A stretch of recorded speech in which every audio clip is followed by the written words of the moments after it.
প্রধানমন্ত্রী নরেন্দ্র মোদীর জাপান ভিজিটের এক সপ্তাহ পার হতে না হতেই পদত্যাগ করলেন জাপানের প্রধানমন্ত্রী শিগেরু ইশিবা।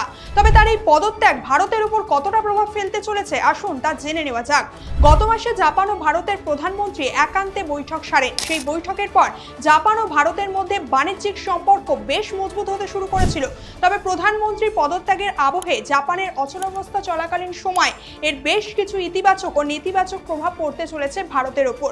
যেমন এর ইতিবাচক প্রভাব হলো এই সময় জাপানিজ মুদ্রা ইয়েনের দাম কমতে পারে, যা ভারতের রপ্তানিকে বেশ খানিকটা সস্তা করে তুলবে। তবে এর নেতিবাচক দিক হলো ভারত ও জাপানের মধ্যে চলমান প্রকল্প যেমন হাই স্পিড রেল, প্রতিরক্ষা চুক্তি বা বিনিয়োগে কিছু সাময়িক বাধা আসতে পারে এক্ষেত্রে, এবং ভারতের আমদানিকে ব্যয়বহুল করে তুলতে পারে, বিশেষ করে প্রযুক্তি এবং যন্ত্রপাতির ক্ষেত্রে।